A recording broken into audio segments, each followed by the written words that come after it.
Hi guys, welcome to GSN Law. Today's topic is National Commission for Allied and Healthcare Professional Bills 2020. This video will be beneficial for the UPSC aspirants, state PCS aspirants, judicial services aspirants. You can connect with the team of GSN Law on the following links to get the PDF of the lecture. Before starting our lecture, we have shortlisted 5 topics from the current affairs. Please let us know in comment section on which topic you want the next video to be. Okay, so let's start with our lecture. Central government ने 31 दिसंबर 2018 को राज्यसभा में एक bill पेश किया था जिसका नाम था allied and health care professional bill 2018। ये बिल स्टैंडिंग कमेटी को रेफर कर दिया गया था जनवरी 2019 में और इसकी रिपोर्ट स्टैंडिंग कमेटी ने 31 जनवरी 2020 को सबमिट करी थी।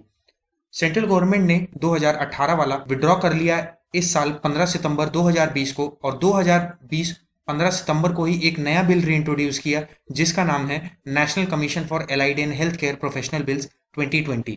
ये बिल हमारे minister of health and family welfare doctor Harshvardhan ने राज्यसभा में पेश किया है। बिल के की फीचर्स की बात करने से पहले मैं हेल्थ इकोसिस्टम के बारे में कुछ बताना चाहता हूँ। हमारे यहाँ हेल्थ इकोसिस्टम में कुछ ऐसे की एरियाज हैं जिन पे गवर्नमेंट ऑफ इंडिया का बहुत फोकस रहा है। ये डॉक्टर्स और नर्सेस के जो एरियाज हैं इनमें एक स्टैंडर्डाइजेशन है। यहाँ uniformity of course, uniformity of training, proper education, proper examination, proper entry and exit mechanism है। और कुछ ऐसे नॉन फोकस एरियाज हैं जिनको हम एलाइड हेल्थ प्रोफेशनल्स के नाम से जानते हैं, जो कि कॉन्स्टिट्यूट करते हैं life science professionals, trauma and burn care professionals, physiotherapist, nutritionist and what not. लेकिन यहाँ पर ये नॉन फोकस एरिया में इसलिए रखा गया है क्योंकि इनका कोई कॉमन एग्जाम पैटर्न नहीं है, कोई यूनिफॉर्मिटी इन कोर्स नहीं है, कोई ट्रेनिंग नहीं है। इसीलिए सेंट्रल गवर्नमेंट ने national commission for allied and health care professional bill 2020 पेश किया है, जिससे कि हम इन कोर्सेज में यूनिफॉर्मिटी ला सकें, इनके ट्रेनिंग प्रोसेस को स्टैंडर्डाइज किया जा सके। क्योंकि अलाइड हेल्थ प्रोफेशनल्स हमारे यहाँ एक इंपॉर्टेंट एलिमेंट हैं हेल्थ ह्यूमन रिसोर्स नेटवर्क का, तो इन्हें अगर हम स्किल करते हैं और ट्रेन करते हैं तो ये हमारे हेल्थ इकोसिस्टम को बूस्ट करने में बहुत ही मददगार साबित होंगे। अब बिल के कुछ की फीचर्स की बात करते हैं। तो ये बिल सेटअप करता है national commission for allied and health care professions, एक प्रोफेशनल काउंसिल्स बनाएंगे, ये state allied and health care councils बनाएंगे जो फ्रेम करेगा policies, standards and uniform entrance and exit exams. अब हम एलाइड हेल्थ प्रोफेशनल्स की बात करें तो ये वो एसोसिएट टेक्नीशियंस और टेक्नोलॉजिस्ट होते हैं जो किसी भी इलनेस को, डिजीज को, इंजरी को या इम्पेयरमेंट को ट्रेंड होते हैं सपोर्ट करने में, उनकी डायग्नोसिस और ट्रीटमेंट। ऐसे ही हम अगर हेल्थ केयर प्रोफेशनल्स की बात करें तो ये life science professionals, trauma and burn care professionals, surgical and anaesthesia related technology professionals, physiotherapist, nutritional science professionals और एक्सेट्रा ऐसे बहुत सारे प्रोफेशंस हैं जो एलाइड और हेल्थ केयर प्रोफेशंस में कंट्रीब्यूट करते हैं। इन सभी एलाइड और हेल्थ केयर प्रोफेशंस को एक शेड्यूल में रखा गया है जिसको central government after consultation with national commission amend करके एड ऑन कर सकता है या डिड्यूस कर सकता है।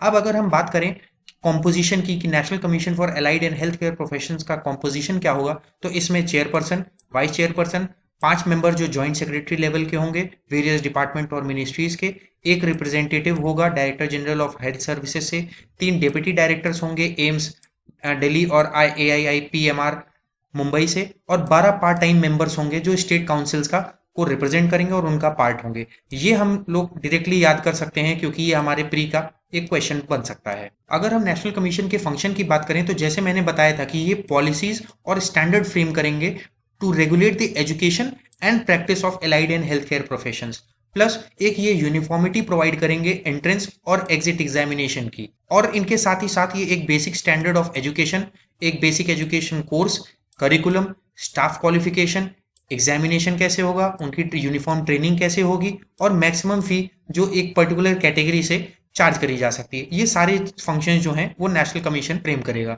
अब हम अगर प्रोफेशनल काउंसिल्स की बात करें तो इनकी इंपॉर्टेंस क्या है।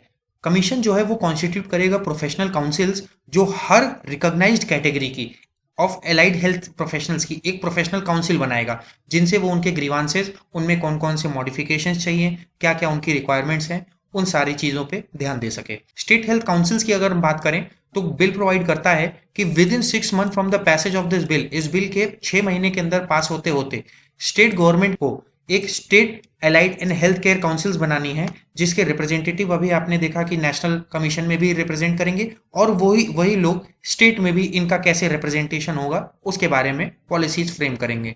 फंक्शंस की अगर हम बात करें तो ये प्रोवाइड करते हैं कंडक्ट और कोड ऑफ एथिक्स, जो allied and health care professions को ऑब्जर्व करनी पड़ेगी। प्लस हर एक कैटेगरी का एक रिस्पेक्टिव स्टेट रजिस्टर मेंटेन करेंगे। प्लस ये इंस्पेक्ट करेंगे allied and health care institutions को। प्लस ये एक uniformity of entry and exit पे काम करेंगे। जैसा कि आपने देखा कि यहाँ एक यूनिफॉर्मिटी और स्टैंडर्डाइजेशन की बात हमेशा हो रही है, तो ये इस बिल का मेन एम है कि ये प्रोवाइड करना चाहता है कि एक यूनिफॉर्मिटी आए और एक बेसिक स्टैंडर्डाइजेशन आए उनकी ट्रेनिंग में, कोर्स में और हर एक पर्टिकुलर सेक्टर में। अब अगर हम स्टेट काउंसिल की बात करें तो ये स्टेट काउंसिल की इंपॉर्टेंस ये रहेगी कि प्रायर परमिशन चाहिए होगी स्टेट काउंसिल की, अगर कोई भी नया मेडिकल इंस्टीट्यूशन खोलना है या फिर कोई नया कोर्स किसी भी एडमिशन कैपेसिटी में स्टार्ट करना है, तो स्टेट काउंसिल उसका एक पूरा चार्ट तैयार करेंगी कि कैसे कैसे पर्टिकुलर कोर्स को बढ़ावा दिया जा सके। ये बिल पेनल प्रोविजंस भी प्रोवाइड करता है, जिसमें ये मेंशन है कि कोई भी ऐसा आदमी क्वालिफाई नहीं होगा as a allied and health care practitioner जिसको एनरोल ना किया गया हो स्टेट रजिस्टर या फिर नेशनल रजिस्टर में।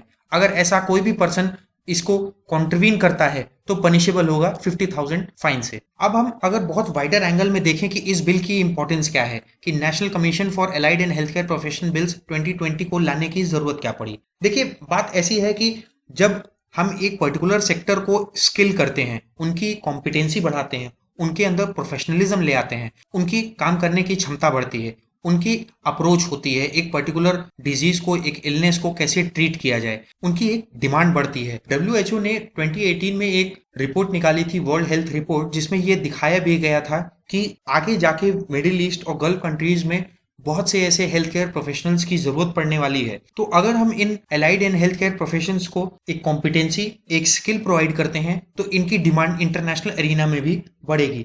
जब ये बाहर जाएंगे तो एक बेटर स्टैंडर्ड ऑफ लिविंग और अपना लाइवलीहुड अर्न करके खाएंगे। प्लस इससे इंडियन इकोनॉमी को भी बूस्ट मिलता है।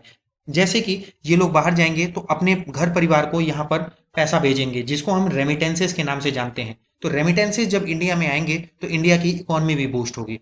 प्लस इन लोगों को रेगुलेट करने का एक और फायदा है कि सेंट्रल गवर्नमेंट की एक अम्ब्रेला स्कीम है आयुष्मान भारत, उसमें भी इन लोगों को कंट्रीब्यूशन करने का एक मौका मिलेगा। आई होप आपको ये लेक्चर अच्छा लगा होगा। So thank you, have a nice day ahead.